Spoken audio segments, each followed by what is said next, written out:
중심이 되어가지고 하나가 되는 거지.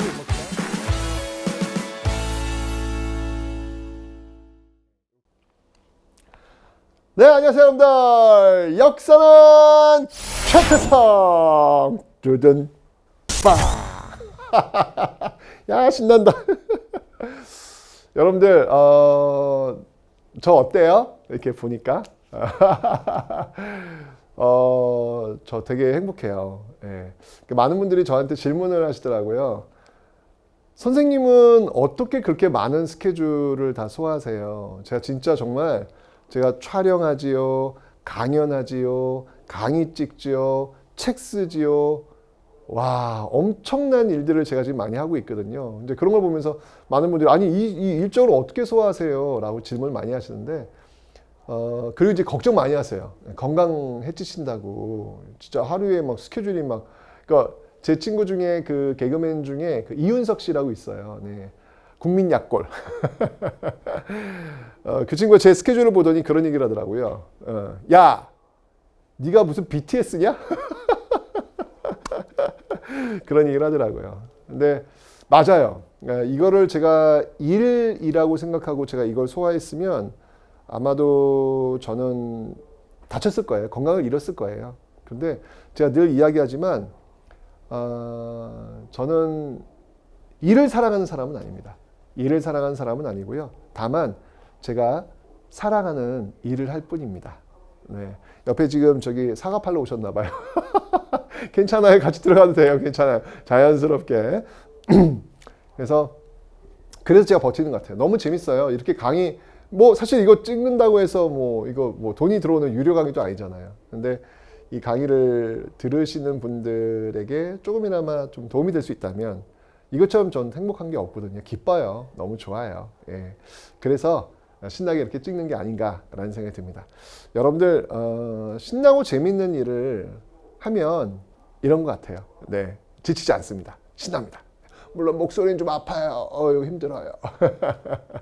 자, 어쨌건 일을 사랑하는 게 아니라 사랑하는 일을 하는 큰별쌤의 강의 지금부터 시작해 보도록 하겠습니다.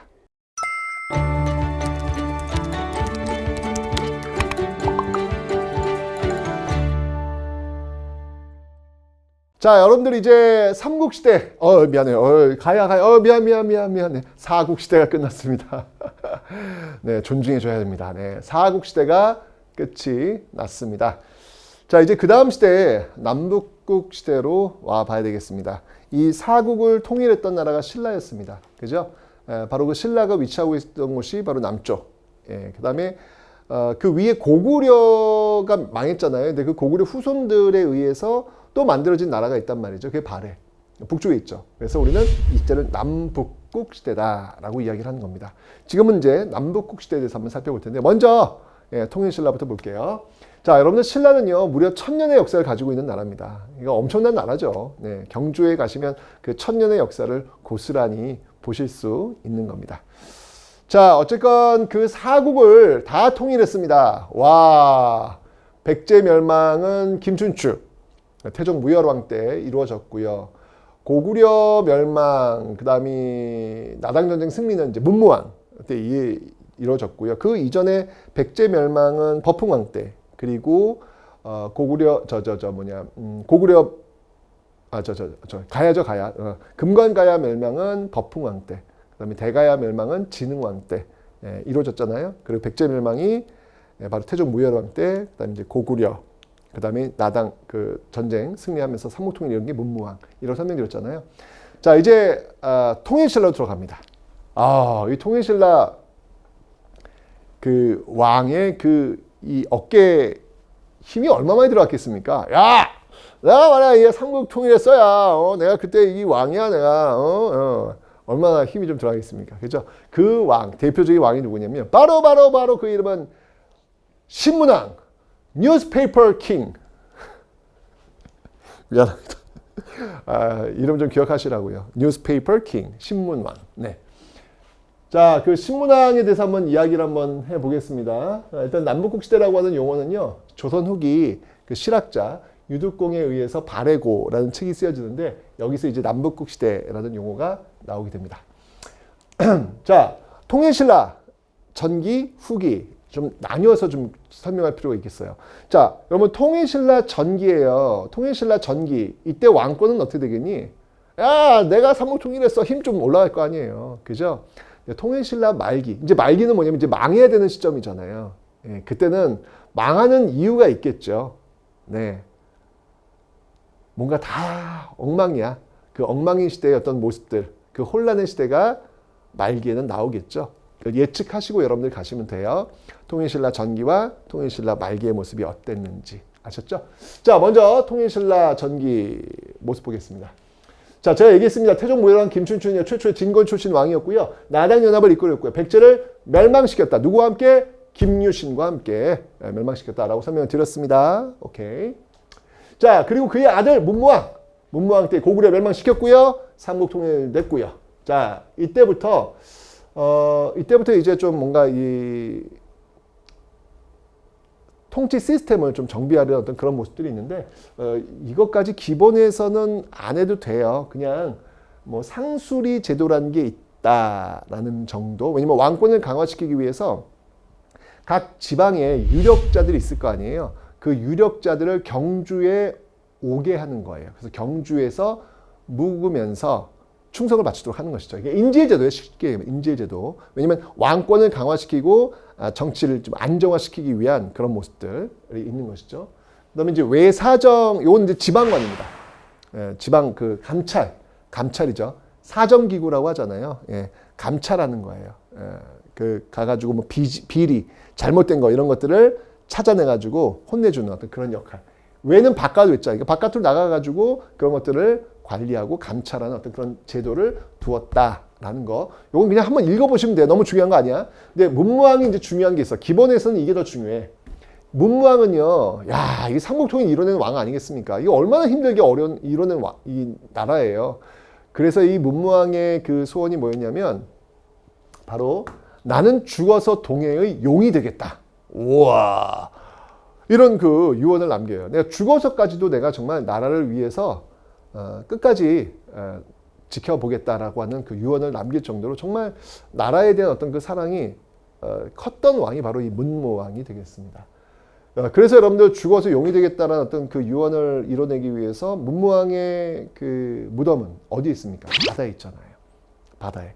여러분 경주 쪽에 가시면은 바다에 이렇게 돌섬 같은 게 있을 거예요. 예, 문무대왕릉이라고 하는데 위치가 어딘지는 뭐 정확히는 알 수는 없지만 어쨌든 문무대왕릉이 있습니다. 바다에 있어요. 수중릉이라고도 합니다. 예, 그래서 그곳에 아마도 그 화장을 해서 뿌린 게 아닐까라고 지금 추정을 하고 있죠. 그만큼 자신이 죽어서 용이 되어가지고 끝까지 신라를 지키겠다는 어떤 그런 구국의 어떤 그 사랑, 예, 이런 것들이 지금 굉장히 강하게 묻어있는 왕이 바로 이 문무왕이다라는 걸 알 수 있죠. 자, 그의 아들 신문왕. 이 문무왕과 신문왕의 어떤 그런 그 관계, 여기는 얽힌 이야기들도 많이 있어요. 예를 들면 이런 거죠. 문무왕이 동해에 그 용이 되겠다. 용이 됐으면 그 용이 머무를 수 있는 공간이 필요할 거 아니에요. 그래서 신문왕이 아버지의 그 뜻을 이어받아서 감은사라는 절을 완성을 시킵니다. 감은사. 감사합니다. 은혜에 감사합니다. 누구의 은혜? 바로 아버지 문무왕의 은혜에 감사합니다. 라는 걸 기념하기 위해서 감은사라는 절을 지었습니다. 근데 그 감은사 절 터를 보시면은 그 밑에 이제 이렇게 그 기초가 되어 있는데 그 밑에 구멍이 뻥 뚫려 있어요. 예. 뻥 뚫려 있어요. 이 구멍이 뚫려 있는 이 공간이 뭘까요? 바로 용이 들어와서 머물 수 있는 공간. 그러니까 아버지가 지금 죽어서 용이 된다고 했잖아. 이제 그런 어떤 공간을 바로 이 감은사에 구현하고 있다라는 것도 기억하시면 되고요. 그 다음에 또 뭐가 있냐면 이 신문왕이 그 동해에서 그 바다에서 받은 선물이 하나 있어요. 그 선물이 뭐냐면 만파식적이라는 겁니다. 이 만파식적이 뭐냐면 신문왕 아마 이게 아버지 문무왕이 준 선물인 듯해요. 이 피리인데요. 이 피리는 외적이 쳐들어오면은 이게 이제 이 피리가 불면 이게 적을 물리칠 수 있다라고 하는 것이죠. 평화를 계속해서 유지할 수 있는 어떤 그런 피리. 예, 그게 바로 만파식적. 이런 것들. 그러니까 이게 뭐 동해의 용이 되겠다, 감은사를 졌다, 만파식적. 이게 바로 당시 그 통일신라 초기 어떤 분위기, 라는 걸 볼 수 있습니다. 문무왕의 의지, 신문왕의 의지 이런 걸 볼 수 있는 그런 이야기들이 굉장히 많이 있다는 이야기죠. 그래서 여러분들 경주에 가시면 바로 이런 문무왕과 신문왕에 관련된 이야기들이 굉장히 많이 있으니까 한번 여러분 둘러보시면 좋겠습니다. 자, 신문왕 이야기. 자, 시험에 나온다고 하면 이 신문왕이 나올 겁니다. 일단 김흠돌의 난. 여러분들 신라는요 독특한 제도가 있어요. 그게 뭐냐면 골품제라는 게 있습니다. 골품제. 이 골품제라는 게 뭐냐면 골과 품이 있어요. 골과 품이 있어요. 골에 해당하는 종족들과 품에 해당하는 종족들이 있어요. 골에 해당하는 종족들이 바로 경주 김씨들이에요.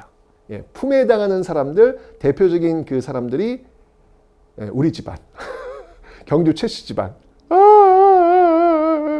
이 품들은요 아무리 능력이 뛰어나도요 이 골이 바로 왕족이거든요. 이 왕족 또는 고위 지배층이 될 수가 없어요. 네. 이 품들도 역시 귀족이긴 하지만 아무리 능력이 뛰어나도 이 유리벽이 아주 명백히 존재합니다. 그러니까 내가 태어났어. 내가 경주 김씨로 태어났느냐 경주 최씨로 태어났냐 이게 완전히 달라지는 거예요. 예. 이게 바로 골품제라는 게 있습니다. 있는데 왕이 됐단 말이에요. 그러면 이제 왕을 둘러싼 진골 귀족들이 있을 거 아니에요. 그 진골 귀족들이 또 왕권을 또 위협할 거 아니겠습니까? 그죠? 왕권을 강화시키기 위해서 신문왕이 뭐랬냐면 바로 그런 진골 귀족들을 대표하고 있는 김흠돌 세력을 제거시키는 것. 이렇게 되면서 왕권을 더욱더 강화시키는 것이죠. 통일시켰어. 내가 통일 국왕이야. 게다가 이런 진골 귀족들 진압했어. 왕권 강해질 수밖에 없죠. 그러니까 통일신라 초기는 왕권이 강해요. 특히 대표적인 게 신문왕이라는 얘기죠. 김흠돌의 난을 꼭 기억해 두셔야 돼요. 왜냐하면 통일신라 전기를 알리는 게 김흠돌의 난이었다면 이제 통일신라 말기 그 혼란의 시대로 들어갔을 때 그 계기가 김헌창의 난이에요. 그래서 김흠돌의 난으로 통일신라의 전성기가 올라오는 것이고 김헌창의 난으로 통일신라의 전성기가 꺾이는 거예요. 그래서 그 정점에 김흠돌의 난과 김헌창의 난이 있다. 김씨들이 왜 많은지 알겠지? 다 경주 김씨들이야. 네, 그래서 김흠돌의 난으로 통일신라의 출발 그리고 김헌창의 난을 진압하면서 통일신라 말기의 출발. 그래서 김흠돌의 난과 김헌창의 난이 있다. 이걸 딱 염두에 두시고 출발하시면 되겠습니다. 자, 신문왕은요 왕권 강화를 위해서요. 특히 상대등 여러분들 그 귀족 회의가 있어요. 고구려에는 뭐가 있었죠? 제가회의. 백제에는 뭐가 있냐면 정사암. 그리고 신라에는요 화백회의라는 게 있어요. 고구려에는 적어놓으세요 여러분들. 그 귀족 회의가 있는데 고구려에는 제가회의, 백제에는 정사암, 그리고 신라에는 화백회의라는 게 있는데 그 화백회의 의장이 바로 상대등이에요. 귀족계 짱이죠. 예. 근데 당연히 왕권을 강화시키려면 귀족의 힘을 눌러야 될 거 아니에요. 그래서 상대등 세력을 약화시키는 그런 모습들 보이고 있고요. 그리고 집사부의 시중의 기능을 강화시킵니다. 집사부 시중은 지금으로 얘기하자면 국무총리 급격이라고 보시면 돼요. 집사. 뭔가 왕과 아주 굉장히 친밀한 관계에 있는 어떤 그 부서에 있는 시중의 기능을 강화시키는 거죠. 그러니까 왕의 오른팔들의 힘은 실어주고 귀족들의 힘은 약화시키는 거예요. 상대등 세력은 약화시키고 집사부 시중의 기능은 강화시켜주는 그런 모습을 통해서 왕권을 강화시키려는 그런 모습들이 있다라는 걸 봐주시면 되겠습니다. 그리고 이때요. 그러면 진골 귀족들을 누르면 그 진골 귀족들의 세력을 대체할 수 있는 누군가가 필요할 거 아니야. 그들을 누굴 썼다? 바로 육두품. 와, 우리 경주 최씨들. 예. 육두품도 설씨들도 있어요. 설씨들. 대표적인 설총. 설총이 누구예요? 바로 원효의 아들입니다. 예. 그 불교 신라 불교의 아주 유명한 승려 원효의 아들. 네, 설총. 선생님, 스님이 아들이 있다고요? 네, 이 당시에 그게 가능했어요. 네. 너무 그러니까 하나의 사실로만 여러분들이 이렇게 딱 이렇게 고정시키시면 안 돼요. 스님들도 가정을 이룰 수 있는 그런 종파들이 있습니다. 네, 그래서 이 당시에도 그게 가능했기 때문에 원효의 아들이 바로 설총이다. 이 설총이 신문왕한테 화왕계를 씁니다. 꽃들의 왕. 꽃들의 왕은 어때야 되느냐? 겸손해야 된다. 알려주는 것이죠. 너 좋은 왕이 되고 싶어? 그럼 어떤 왕이 되어야 될 것 같아? 많이 듣고 겸손한 왕이 돼야 돼. 라는 그 글을 써가지고 올린 인물이 바로 설총이 되겠습니다. 옛날에 지금이나 참 이런 어떤 쓴소리, 이런 쓴소리를 좀 잘 들을 수 있는 왕이 훌륭한 왕이 되는 것 같아요. 이런 사람들을 가까이 한 것이죠. 신문왕이 왜 통일신라 초기에 그렇게 잘 나갈 수 있었느냐? 바로 저는 이런 좀 열려있는 어떤 그런 사고, 이런 사고들 속에서 다양한 세력들을 포용할 수 있는 그런 힘이 있었기 때문에 이 통일신라 초기 이 정권이 안정화되면서 천년의 역사를 마무리하는 그 출발로 가는 게 아니었을까라는 생각이 듭니다. 네, 다시 한번 설명드리겠습니다. 왕권 강화를 위해서 신문왕의 목표는 왕권 강화예요. 왕권 강화를 위해서 귀족 세력의 대표 김음돌이 나를 진압했고 상대등 귀족회의 짱을 약화시켰고 그리고 집사부 시중 자신의 오른팔 그 기능을 강화시키면서 왕권을 강화시키는 모습들이 있더라라는 거 봐주시면 되겠습니다. 자, 그리고요 이거 중요합니다, 여러분들. 요건 완전 시험에 잘 나옵니다. 관료전, 신문왕 관료전 너무 중요해요, 여러분들. 꼭 기억하셔야 돼요. 신라, 신문왕, 통일신라 관료전. 자, 이게 뭐냐면 쉽게 얘기하면 지금 여러분들 공무원들은 국가를 위해서 일을 하잖아요. 그 대가로 뭘 받죠? 예, 월급, 돈을 받아요. 그죠? 근데 옛날에는 화폐가 이게 유통이 안 됐거든요. 뭘 받았을까? 옛날에는 토지를 받았습니다. 근데 그 토지의 소유권을 받은 건 아니고요. 그 토지에서 살고 있는 백성들이 국가에 내는 세금이 있을 거 아니에요. 그 세금을 대신 가져갈 수 있는 권리. 이거를 이제 월급으로 받은 거야. 이걸 뭐라고 하냐면 수조권이라 그래요. 수, 거둔다는 이야기죠. 조, 세금 조자야. 세금을 거둘 수 있는 권리. 이 수조권을 갖게 되는 거야. 국가가 그 토지에서 갖는 수조권을 대신 국가가 국가를 위해서 일을 해준 공무원에게 준 거죠. 이게 옛날 월급 개념이야. 지금 공무원들은 돈을 받고 옛날 공무원들은 그 국가가 받는 세금을 대신 가져갈 수 있는 권리, 수조권을 받는 거예요. 오케이? 자, 그런데 노급이라고 하는 그 개념이 있었어요. 이 노급은 뭐냐면 말 그대로 월급을 읍을 주는 거야. 읍은 뭐냐면 땅이야, 땅. 왜? 읍면동하잖아요. 주소에. 그 토지를 전체를 주는 거야. 다시 한번 얘기했지만 그 토지에서 나오는 세금을 가져갈 수 있도록 하는 게 노급인데 이 노급은 뭐가 중요하냐면 예를 들면 선생님 지금 여기 분당 살아요. 예, 분당 땅을 나한테 줬어. 국가가 나한테 준 거야. 국가를 위해서 일을 했으니까. 그러면 내가 이 분당 지역에 살고 있는 사람들의 노동력을 내가 쓸 수가 있어요. 그러니까 이 분당 지역에서 나오는 세금을 내가 걷어가는 권리뿐만 아니라 분당 지역에 살고 있는 사람의 노동력도 내가 쓸 수 있어요. 예. 야, 우리 집 와서 좀 고쳐봐라. 와서 고쳐줘야 돼. 아, 우리 집 저 창문이 지저분하네. 와서 좀 닦아라. 그럼 와서 닦아야 되는 거예요. 그렇게 사람을 쓸 수 있는 거예요. 그런데 잘 보세요. 이 사람들은 곧 뭐가 되냐면 군사력으로 전환될 수 있잖아요. 이 분당 사람들, 야, 왕이 나를 괴롭힌다, 야. 공격! 하면 그 사람들 동원시킬 수 있다는 얘기예요. 이 말은 뭐냐면 왕의 입장에서는 굉장히 불안한 거예요. 노급을 주면 노동력을 쓸 수 있어? 야, 이건 아니지. 라고 해서 신문왕의 목표는 왕권 강화잖아. 그래서 관료전을 지급한 거야. 노급 대신 관료전. 이 관료전은 뭐냐면 바로 그 토지에서 노동력을 쓸 수는 없어요. 그러니까 저는 분당에 있는 사람들 쓸 수 없어요. 오로지 분당 지역에서 사람들이 내는 세금 있잖아요. 그 세금만 제가 거둘 수 있는 권리가 있지 분당 지역 사람들한테 야, 나 창틀 좀 닦아. 이제 그거 못 하는 거예요. 이건 군사력으로 전환할 수 없도록 만든 거죠. 그건 왕권을 강화시키기 위한 방법이 되는 거예요. 그래서 정말 중요해요. 신문왕의 왕권 강화를 위해서 노급을 폐지하고 관료전을 지급했다. 이거 너무너무 중요해. 이거 완전 별표 100개를 쳐야 돼. 별표 100개. 노급을 폐지하고 관료전을 지급했다. 통일신라 초기 신문왕의 개혁 중에 가장 큰 개혁. 핵심이 이겁니다. 노급을 폐지하고 관료전을 지급했다. 꼭꼭꼭꼭꼭 기억하기. 오케이? 노급을 폐지하고 관료전을 지급했다. 너무너무 중요합니다. 꼭꼭꼭꼭 기억하기. 오케이? 중요합니다. 자, 그리고요, 통일했잖아. 이제 고구려 영토도 일부 가져왔고 백제도 가져왔고, 자, 이러니까 이제 정비해야 될 거 아니에요. 그래서 고구려 영토의 3개, 백제 영토의 3개, 신라 영토의 3개, 그래서 구주를 만든 거야. 구주 9개의 주를 만들고, 그 다음에 오소경. 경주가 너무 한쪽에 치우쳐 있잖아. 옛날에 신라만 있을 때는 몰랐는데 고구려 백제를 통일하고 나니까 너무 경제가 한쪽에 치우쳐져 있는 거야. 그래서 그 경주의 카피, 복사를 한 도시.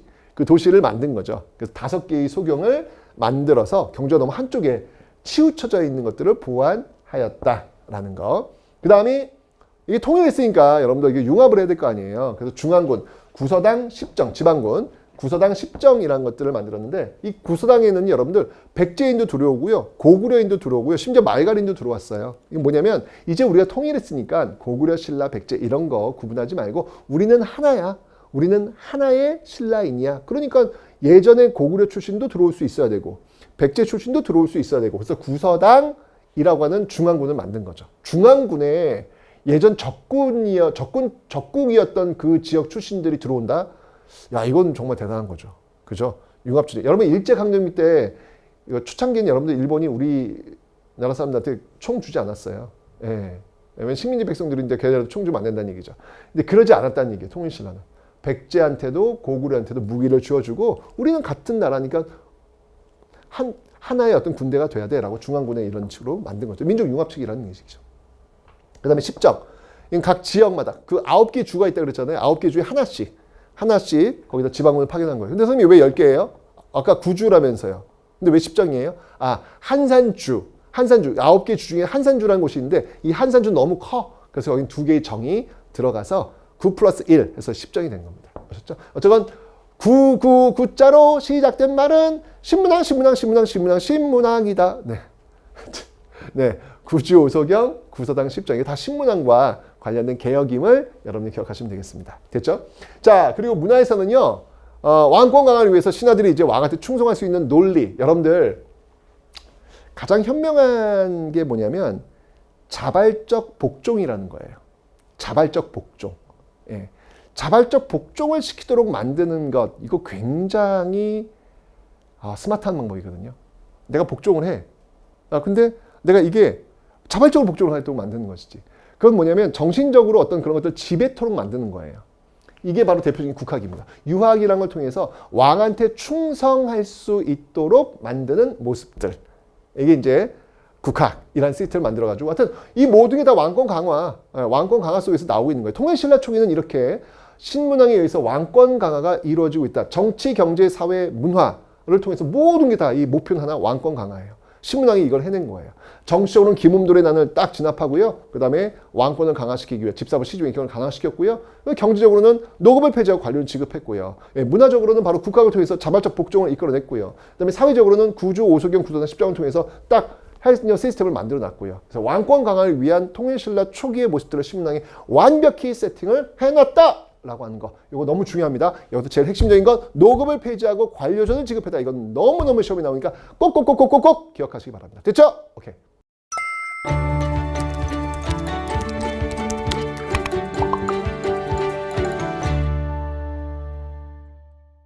자, 이제 통일신라 말기로 갑니다.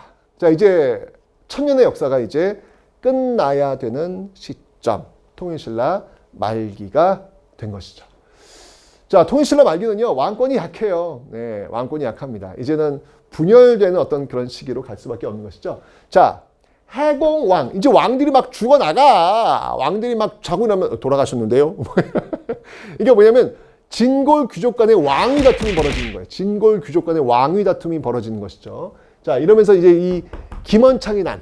아까 제가 얘기했잖아요. 통일신라의 출발은 김음돌의 난을 진압하면서 나오는 것이고, 그리고 통일신라 말기의 출발은 김원창의 난부터 출발한다고 제가 설명드렸잖아요. 그죠? 바로 이게 나오는 겁니다. 진골 귀족 간 왕이 중앙에서 막 경주에서 서로 자기들이 막 싸워 막 이렇게 되면 어떻게 될까요? 당연히 지방에 대한 통제가 이루어지지 않겠지. 중앙에서 막 서로 자기들이 싸우니까 당연히 지방에 대한 통제가 이루어지지 않겠죠. 그러니 지방에서 자치적인 세력, 권력을 갖고 있는 세력이 등장하는 거예요. 내가 이 지역의 성주요.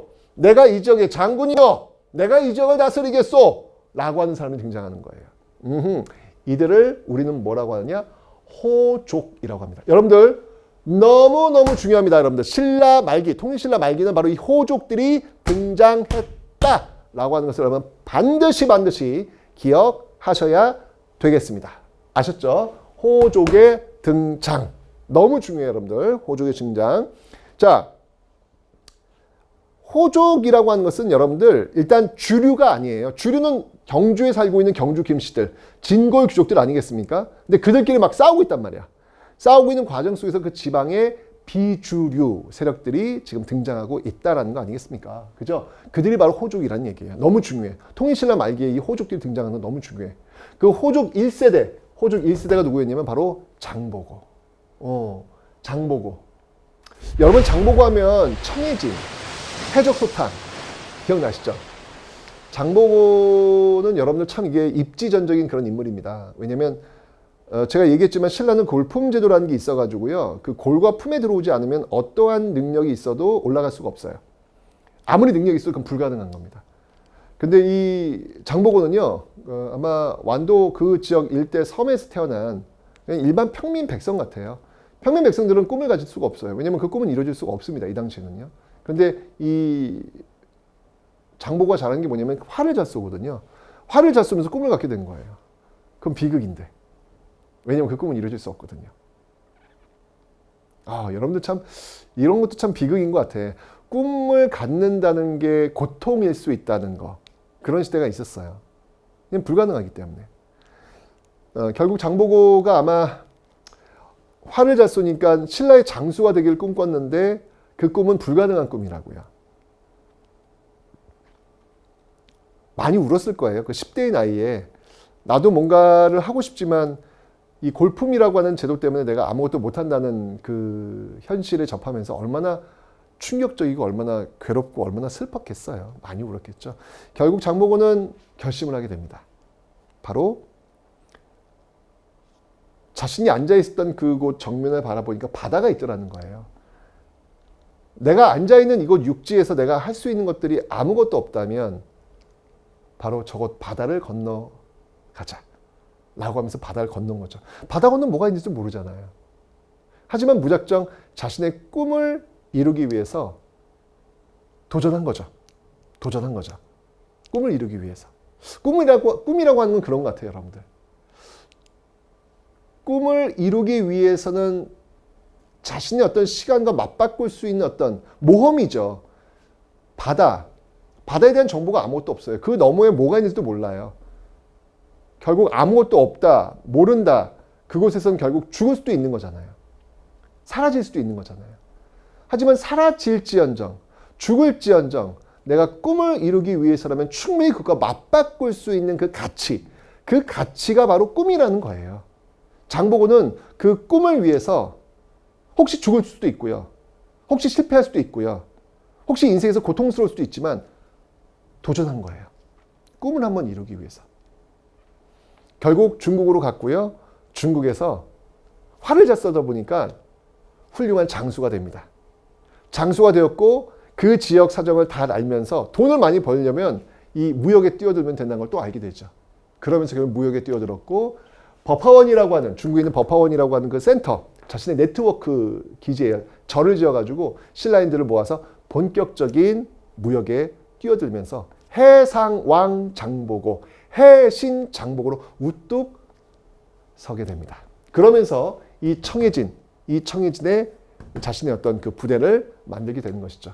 여전히 신라 사회는 골품제에 존재하고 있는 그 장수의 직함을 장보고에는 줄 수가 없어요. 왜냐면 그런 직함이 존재하지 않아. 평민한테는 주질 않아요. 그러니까 특별직, 존재하지도 않는 그런 벼슬의 이름을 그냥 갖다 준 거죠. 한계예요, 한계. 하지만 그곳에서 장보고는 결국 자신의 꿈을 이루기 위해서 차근차근 나아갔고 자신의 딸을 신라 왕실에 편입시키려고 하다가 결국은 칼에 맞아 죽게 되는 것이죠. 결론적으로 본다면 장보고의 그 유리벽을 뚫고 골품제도라고 하는 그 유리벽을 뚫고 올라가려고 하는 그 꿈을 실패한 거예요. 근데 여러분들 그거 아세요? 역사에서는요, 실패를 좀 다른 관점으로 봐요. 만약 그 실패가 역사 발전의 흐름 속에서 의미가 있는 실패라면 그 실패는 언젠가는 이루어집니다. 장보고가 그 골품제도라는 유리벽을 깨기 위해서 도전하다가 결국 칼에 맞아 죽었잖아요. 하지만 보세요. 역사는요, 발전해요. 그 발전의 기준은 뭐냐면 자유예요. 장보고는 그 자유를 위해서 그 유리벽을 깨려고 도전했잖아요. 역사의 흐름에 부합한 거예요. 장보고의 도전은 실패했지만 이제 제2의 장보고, 제3의 장보고, 제4의 장보고가 나오는 거예요. 장보고의 모습을 봤으니까. 그 제2의 장보고, 제3의 장보고가 누구다? 그들이 바로 이들. 견훤, 궁예, 왕건. 이런 사람들이 또 등장하는 거예요. 계속해서 등장하는 거예요. 그 유리벽을 깨기 위해서 계속해서 실패하는 사람들이 등장하는 거예요. 그러다가 결국 그 실패가 쌓이다 보면 결국 유리벽은 깨지게 되어 있는 겁니다. 자, 바로 그 유리벽을 진짜 깬 사람들의 이야기. 2세대, 호족 2세대입니다. 그들이 바로 견호한 궁의 왕건인데요. 이 견호한, 완산주는 지금의 전주예요. 전주를 중심으로 해서 후백제를 세웠고요. 궁에는요, 송악, 개성입니다. 개성. 예, 후고구려를 세우고 있더라. 자, 이렇게 되면서 신라가 있고요. 신라가 쪼그라든 거야. 옛날에 그 구주 오소경 넓었는데 여기서 다시 옛날 삼국시대의 신라로 쪼그라들고 저쪽 북쪽은 후고구려가, 이쪽 전라도 충청도 쪽은 후백제가 세워지면서 후삼국시대가 만들어진 겁니다. 그러니까 중앙에서 진골 귀족 간의 왕의 다툼이 벌어지다 보니까 이게 호족들이 결국 그 지역을 차지하면서 후고구려 후백제를 만들게 되면서 후삼국이 만들어지게 되는 것. 이게 바로 통일신라 말기의 모습이 되는 것이죠. 자, 그러면서 이 궁의 후고구려 이후에 이제 뭐 국호를 맞은 태봉으로 바꾸는데, 특히 이제 철원적으로 도읍을 옮기기도 합니다. 개성에서 철원적으로. 지금도 여러분들 그 군사 분계선 지금 가보시면 그 군사 분계선 경계로 해가지고 이 태봉의 그 궁궐 있잖아요. 궁궐이 걸쳐져 있어요. 나중에 통일되면 한번 여기를 한번 좀 발굴을 좀 해야 되지 않을까라는 그런 생각이 듭니다. 자, 그런데 이 궁예가 그렇게 포악했대요. 네. 근데 여러분 그것도 있다. 궁예는 역사의 승자의 패자예요. 패자잖아요. 그죠? 역사에서 패자는요, 예쁜 모습으로 남아있질 않아요. 예. 왜냐하면 승자들이 자신의 그 업적을 부각시키기 위해서 패자의 모습은 철저하게 망가뜨리거든요. 예. 근데 패자는 거기에 대응할 수 있는 힘이 없겠죠. 그래서 역사는 승자의 기록이다라는 말이 그래서 나온 겁니다. 어쨌건 궁예는 포악해야 돼요. 그래야 궁예를 무너뜨린 사람에 대한 명분, 그 사람이 명분을 갖게 되는데, 궁예를 무너뜨리면 왕건이잖아요. 왕건이 누구예요? 왕건이 고려를 세운 사람 아니겠습니까? 고려가 결국은 후삼국을 통일하잖아요. 그러면 왕건이 내가 왜 쿠데타를 일으켰는지, 궁예 쫓아내고 왕이 된 사람이 왕건인데, 이거 사실은 이건 있을 수 없는 일이잖아요. 신하가 어떻게 왕을 쫓아내. 그죠? 근데 명분을 가져야 된단 말이에요. 그럼 궁예는 포악한 사람이야. 라고 쓰여질 수도 있다는 이야기죠. 항상 여러분 역사라고 하는 것은요, 좀 다양한 관점으로 바라볼 필요가 있음을 제가 말씀을 드리면서 설명드린 거예요. 궁예가 그렇게 포악했대요. 예, 막 그냥 그거 있지 않습니까? 그 요즘 옛날에 그 유행했던 단어, 누가 기침 소리를 내었는가? 누가 기침 소리를 내었는가? 하면서 관심법, 미륵관심법. 나는 너의 마음을 읽을 수 있다. 허허, 너는 간음을 하였구나. 너는 간통을 하였구나. 에잇 하면서 막 사람을 죽이기도 하는 어떤 그런 모습들. 예, 그런 모습들이 이제 궁예의 포악성. 결국은 못 살겠다! 갈아보자! 라고 해서 궁예를 쫓아내고 그 자리를 그의 부하, 왕건이 차지했다. 뭐 이런 이야기 있지 않습니까? 자, 결국 왕건은요, 개경을 중심으로 해서 고려를 세웠고요. 결국 이후에 후삼국을 통일하는데, 그 후삼국을 통일하는 과정. 자, 잘 보세요. 공고신일. 공고신일. 따라하세요. 자, 공고신일. 따라하세요. 왜 따라 안 해? 빨리 따라해. 따라해. 자, 공고신일. 이게 왜냐면 자꾸 입으로 멈블링을 해줘야 이 뇌에 기억이 오래 남아요. 그러니까 눈으로만 보면 기억이 잘 오래 안 남아요. 눈으로도 보고 입으로 따라하고 그리고 손으로 쓰고 이래야 그 기억이 오래 남는다고요. 공고신일. 이게 후삼국 통일 과정이라서 시험에 잘 나오기 때문에 그래요. 공고신일. 자, 왕건이 후삼국을 통일하는 과정이에요. 여러분 기억나요? 신라가 삼국을 통일하는 과정 기억나십니까? 예, 나당 연합이 결성됐고 백제 멸망시켰고 백제 부흥운동이 있었고 고구려 멸망시켰고 고구려 부흥운동이 있었고 나당 전쟁이 삼국 통일 배웠잖아요. 이거 시험 문제 하면 나오고요. 그 다음에 후삼국 통일 과정도 시험에 나온다고요. 후삼국 통일 과정, 공고신일. 왕건이 후삼국을 통일하는 과정인데 공이 뭐냐면 바로 공산전투예요.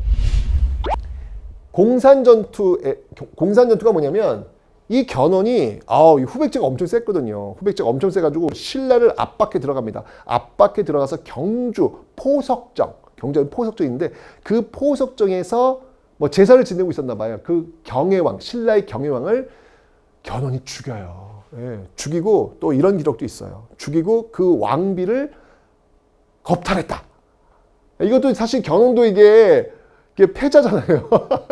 이게 악역이 돼야 돼, 악역이. 어쨌건 간에. 뭐 그런 얘기가 있어요. 예, 그리고, 다른 왕. 이게 신라의 마지막 경순왕을 견훤이 세웠다. 여기에 분노한 왕건이 어찌 저렇게 포악한 짓을 저지를 수 있단 말인가 라고 해서 신라를 도와주러 와요. 도와주러 오다가 견훤 군대랑 만난 거야. 그 전투가 바로 공산 전투. 근데 이 공산 전투에서 우와, 견훤의 군대가 막 몰아치다 보니까 결국 왕건이 여러분들 도망치기 급급해. 거의 죽기 일보 직전까지. 죽기 일보 직전까지. 그때 이제 신순겸 뭐 이런 그 왕건의 부하들이 목숨만은 보존하셔야 됩니다. 바로 그 입고 있는 왕건의 그 갑옷을 저한테 주십시오. 그러니까 자신이 왕건 역할을 하겠다는 얘기죠. 그래서 그 왕건의 그 옷을 자기가 입고 전장에 뛰어나가서 결국 죽게 되죠.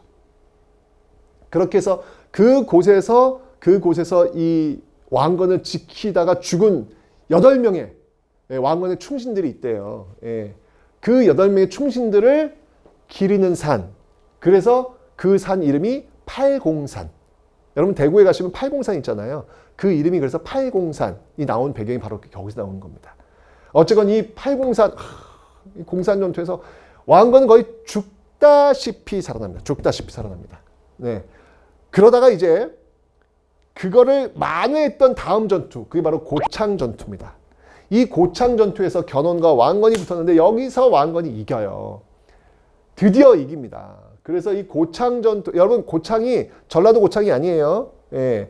이 고창, 경상도입니다 지금. 예. 경상도 고창 전투에서 승리를 거두면서 야, 내가 드디어 이 동쪽을 내가 평정했다, 안정시켰다 라고 해서 이 고창의 이름을 안동으로 바꿨다. 지금의 안동. 예. 편안한 안자에다 동력 동자잖아요. 동쪽을 평안하게 했다라고 해서 안동이라는 이름을 제가 차전놀이, 안동 차전놀이가 지금 이런 데서 배경이 나온 거예요. 그런 어떤 이야기들이 있습니다. 그래서 공고신일에서 고창 전투에 드디어 왕건이 승리했고, 그리고 신라가 이때 이제 그냥 들고 와요. 고려 왕건한테. 예, 그냥 갖다 바쳐요. 예, 신라가 항복했고, 그리고 여기서 이제 놀라운 일이 벌어지죠. 견훤, 그 라이벌했던 견훤이 왕건한테 와서 살려달라고 해요. 에? 이게 무슨 일이야? 대박. 견훤이 자신의 아들에 의해서 금산사에 갇힙니다. 갇힙니다. 예, 아들이 아버지를 너무 미워한 거죠. 왜 아버지 나를 왕이 하는, 다음 왕이는 난데 왜 내가 아닌가요 아버지? 해가지고 결국 아버지를 금산사에 가둬버리는 거예요.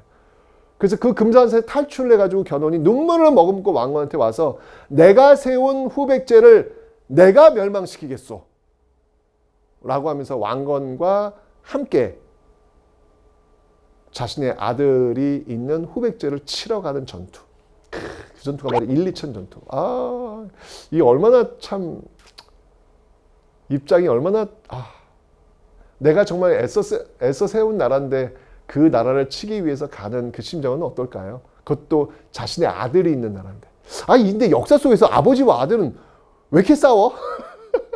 아버지와 아들은 이거 보면 이거 뭐 적보다 더 무서운 경우가 너무 많은 것 같아요. 네, 아버지를 사랑합시다. 어쩌고 1, 2천 전투. 네, 견훤의 아들 신검과 왕건 견훤이 연합해가지고 결국 싸웠던 그런 전투가 1, 2천. 그래서 공고신일 그렇게 되면서 결국 후삼국이 통일되는 그런 모습이 있습니다. 어쩌면 이 후삼국 과정 속에서 특히 이제 그 신라 진성여왕이라고 있는데 이때 정말 중앙에서 막 싸우고 호족들 막 성장하고 그러니까 백성들이 살아날 수가 없어서 못 살겠다. 그래서 이제 이런 게 바로 원종 애노의 난, 원종 애노의 난.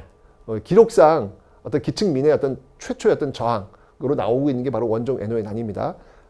어떤 통일신라 말기에는요 기층민들은 못 살겠다 가라보자 원종 애노의 난. 그리고 중앙에선 진고 귀족 간의 왕위 다툼, 그 다음에 지방에선 호족들의 성장, 이런 게 바로 모습들이었다는 걸 봐주시면 되겠습니다. 특히 여러분들 이 문화적인 측면에서는요, 이 호족이 성장하면서 뭐가 또 유행하냐면 선종과 풍수지리가 유행해요. 자, 이게 뭔지 설명드릴게요. 선종, 그러니까 불교에는요, 교종과 선종이 있어요. 교는 말 그대로 교리야, 교리. 공부를 해야 돼. 교리를 공부해야 돼. 외워야 돼. 태초에 말씀이 있으시니 분분분 이걸 외워야 돼. 교리를 중심으로 해서 부처님의 말씀을 깨닫는 거야. 선종은 뭐냐면 꼭 공부가 아니더라도 참선, 문득 깨달아, 뭐 이런 거, 이게 선종입니다. 그런데 이때가 되면요, 선종, 참선에 의해서 누구나 부처가 될 수 있다라고 하는 이 논리, 이게 선종의 논리거든요. 이 논리는 호족들한테 폭발적 인기를 끌게 됩니다. 왜냐하면 골품제도는 누구나 왕이 될 수가 없어요. 경주 김씨들만이 왕족이야. 그런데 누구나 왕이 될 수 있다. 누구나 부처가 될 수 있다. 호족들한테 참 좋은 논리잖아요. 그래서 선종들이 인기를 끌게 됩니다. 그래서 호족들이 이 선종을 후원하는 거예요. 그래서 9개의 산에, 9개, 구산이에요. 9개의 유명한 산에 선문, 그러니까 선종 사찰들이 들어서게 되었다. 그래서 구산 선문, 이게 통일신라 말기에 보여지는 모습이다라는 걸 기억하시면 되고요. 또 풍수지리설이 유행합니다. 예. 그러니까 이제 경주의 기는 쇠했다 이거지. 내가 있는 이곳 송악, 내가 있는 이곳 완산주, 이곳에 드디어 왕의 기운이 들고 있도다. 그 기운을 받아서 내가 왕이 될 것이다. 라고 하는 풍수지리서 당연히 유행하겠죠. 외우려고 하지 마시고 여러분들 이해하시면 되겠습니다. 그래서 통일신라 말기에는 이렇게 선종과 풍수지리가 자연스럽게 호족의 성정과 함께 발전할 수밖에 없었다라는 걸 봐주시면 되겠네요. 됐죠? 이게 바로 통일신라 말기의 모습이었습니다. 정말 망할 수밖에 없죠. 예, 이렇게 되면 결국 천년의 역사가 저물게 되었던 겁니다. 이게 바로 통일신라 초기와 말기의 모습이었다. 오케이? 자, 이제 남국은 공부했고요. 이제 북국으로 한번 가보겠습니다. 북국에는 어떤 나라가 있죠? 발해가 있습니다.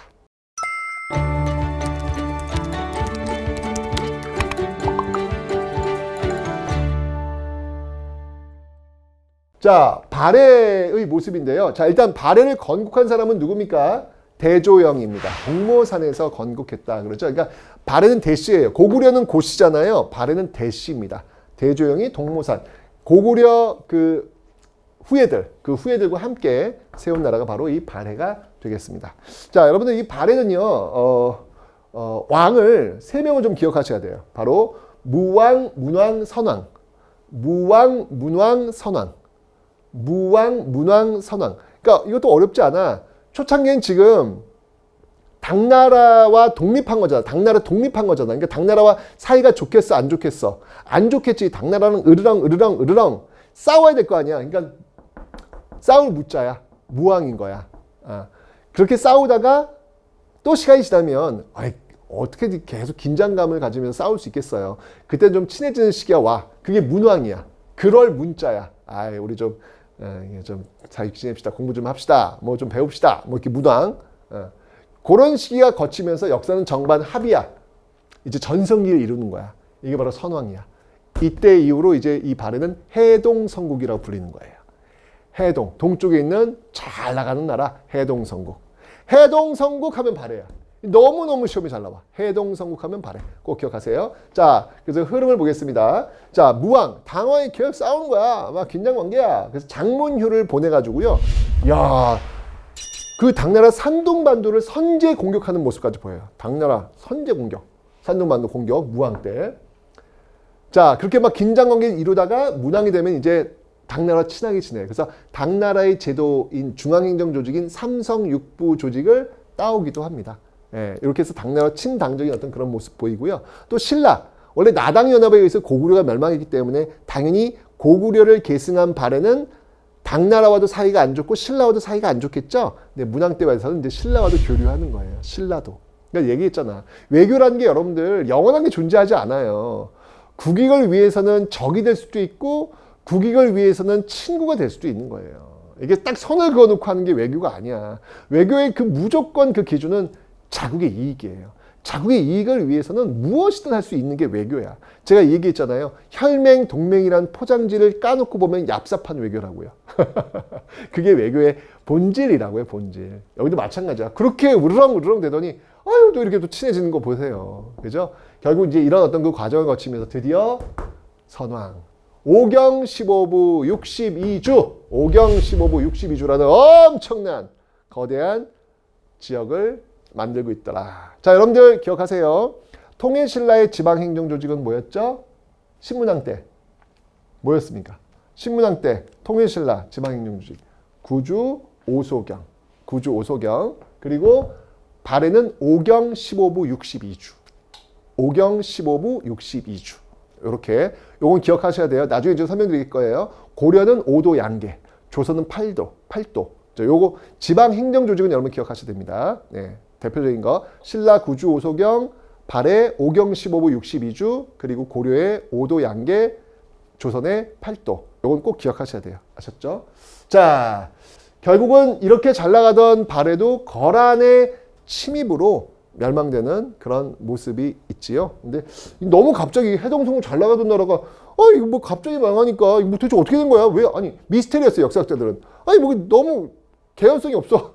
너무 갑자기 멸망한 거야. 그래서 뭐 이때 나왔던 논문 중에 하나가 백두산이 이때 폭발해가지고 멸망했다. 뭐 이런 백두산 폭발설도 있어요. 뭐 물론 이 시점에 백두산이 폭발한 건 맞아요. 백두산은 한 1000년 단위로 폭발한다고 하죠. 근데 이제 좀 더 정밀하게 들어보면 백두산 폭발은 멸망 이전, 훨씬 이전이기 때문에 그렇게 직접적인 연관은 없다. 뭐 이런 얘기가 나오고 있는데 어쨌건 간에 그 백두산이 1000년이 지났으니까 지금이에요. 그래서 지금 백두산은 움직이고 있습니다. 실제로. 언제 터질지 몰라요. 그때가 된 거죠. 어쨌든 그런 이야기들도 있다는 거. 거란에 의해서 멸망되었다라는 걸 봐주시면 되겠습니다. 자, 보시면 알겠지만 여러분들 이렇게 고려는요. 발해는요. 고구려를 계승한 나라예요. 그 결정적 근거. 여러분 왜 이게 중요하냐면 러시아의 역사서에서도 발해가 등장해요. 중국의 역사서에서도 발해가 등장해요.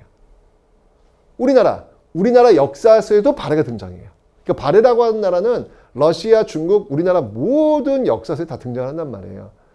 그럼 이 발해는 도대체 누구의 역사냐? 역사는 여러분 기억투쟁입니다. 기억할 수 있는 사람들이 그 역사를 가져갈 수 있는 권리를 갖고 있는 거예요. 우리가 여러분 이 발해가 우리 역사라고 하는 걸 이렇게 끊임없이 이야기하는 이유가 바로 그 기억투쟁의 어떤 과정이 있기 때문에 하는 거예요. 자, 왜 발해가 우리의 역사냐? 발해는 고구려를 계승했기 때문에 그래요. 그 근거가 있습니다. 발해 왕이 일본에 보낸 편지가 있어요. 그 편지에 명확히 써 있습니다. 나는 고려 왕이다. 고려는 이제 옛날에 그 고구려를 이제 고려라고 불렀거든요. 나는 고려 왕이다라고 명확하게 발해 그 지배층들이 나는 고구려 계승했어라고 써놨어요. 더 이상 어떤 근거가 필요하겠습니까? 그죠? 이건 문서가 돼 있는 거니까. 네. 그리고 지배층들은 고구려인이 대부분이었고요. 그다음에 이제 온돌.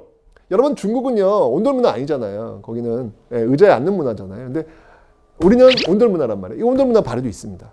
이런 것들은 이제 굉장히 문화적인 어떤 유사성 이런 것들 속에서 그 민족의 어떤 개통성을 찾을 수 있다는 얘기죠. 그리고 뭐 이불병좌상 사진 나오죠. 이런 어떤 사진들 또 돌사자상 그다음에 석등. 이 석등도 여러분들 엄청 커요. 거의 한 7m 육박합니다. 무슨 등만한 스케일. 여러분들 고구려 광개토태양비 7m 육박하잖아요. 거기에 버금가는 어떤 그 석등이에요. 스케일이 커져. 어떤 이런 모습들 고구려의 문화와 상당히 유사하다라는 것들을 알 수 있다는 이야기죠. 자, 이렇게 고구려를 계승했고요. 하지만 그렇다고 해서 당나라 문화를 배척했냐? 아니잖아요. 아까 여러분들 문왕 때 이렇게 친당적인 모습 보면서 이렇게 제도나 이런 것들 많이 흡수했다 그랬잖아요. 그런 게 있어요. 당연히 영향을 받은 게 있습니다. 아까 얘기했던 삼성육부. 원래 이 당나라 삼성은 중서성, 문화성, 상서성 3성이거든요. 근데 이름을 바꿨어요. 정당성, 중대성, 선조성. 네. 그 정당성, 그러니까 국무총리가 이제 대내상이야, 대내상. 국무총리가 대내상. 그 신라 같은 경우는 집사부 시중을 기억하시라 그랬죠. 발해는 대내상. 이렇게 있고요. 그 다음에 육부는 뭐 이호 예병 형공 뭐 이렇게 있는데 여기는 충인의지 예신. 이렇게 이름을 바꿨습니다. 그러니까 당나라 삼성육부를 따왔으면서도 이렇게 이름을 다 바꾸면서 독자적인 어떤 모습들을 유지하려고 했다라는 거 기억하시면 되고요. 삼성육부가 당연히 영향을 받은 것이고요. 그다음에 상령용청부 주작대로라는 게 있어요. 이게 수도인데 수도 앞에 그 정문 앞에 길이 쭉 나 있는 거. 지금 여러분들 광화문 앞에 세종로 쭉 있잖아요. 그게 이제 주작대로의 어떤 그 영향을 받은 건데 이게 당나라의 영향을 받은 거거든요. 이런 모습들, 삼성육부나 주작대로 이런 것들을 보면 또 당연히 영향을 많이 받았다. 하지만 본질적으로 고구려의 계승국가다. 이게 바로 발해다라고 하는 내용들을 여러분들 기억하시면 되겠습니다. 됐죠? 자, 그리고 또 하나 여기 무왕, 문왕, 선왕이 있잖아요. 여기 그 연호가 있어요. 연호는 좀 기억해야 돼. 인대건. 왕은 3명밖에 기억하면 3명만 기억하면 되잖아. 무왕, 문왕, 선왕. 그래서 무왕, 문왕, 선왕 순서인데 인대건. 거기서 김대건 신부 있죠. 김대건 신부. 요거 좀 떠올리시면 좀 쉬울 거예요. 김대건, 인안, 대흥, 건흥. 김대건, 인안, 대흥, 건흥. 김대건, 인안, 대흥, 건흥. 이렇게 해서 무왕과 문왕과 선왕의 연호를 한번 기억하시면 되겠습니다. 광개토태왕은 여러분 뭐였어요? 영락이었잖아요. 영락. 그죠? 이런 것들을 여러분 기억하시면 되겠네요. 됐죠? 오케이. 자, 이렇게 해서 여러분들 이제 후삼국이 통일되는 과정을 한번 살펴봤는데 그런 것 같아요. 역사는 영원한 게 존재하지 않습니다. 늘 비주류, 비주류에 의해서 교체되는 그런 모습들. 주류는 영원한 게 아니거든요. 그 주류는 결국 새롭게 성장하는 비주류에 의해서 결국 교체될 수밖에 없다는 사실. 여러분 인생도 마찬가지예요. 영원한 건 존재하지 않아요. 늘 내가 출발해 있으면 그 전성기를 향해서 내가 지금부터 나아가면 된다라는 어떤 그 용기. 그리고 내가 끝자락에 있으면 전성기에서 지금 내려오고 있으니까 내가 잘 내려와야 된다는 어떤 그런 모습들. 이런 것들을 한번 좀 역사를 공부하다 보면 자연스럽게 몸에 익히지 않을까. 왜? 역사에서 영원한 것은 존재하지 않으니까. 결국 나의 인생도 영원할 수 없으니까. 어떻게 나의 한 번의 인생을 잘 마무리할 수 있을지 한번 역사를 통해서 끊임없이 여러분 한번 고민해 보시는 시간 가져보시기 바랍니다. 자, 여기까지 정치 파트 끝!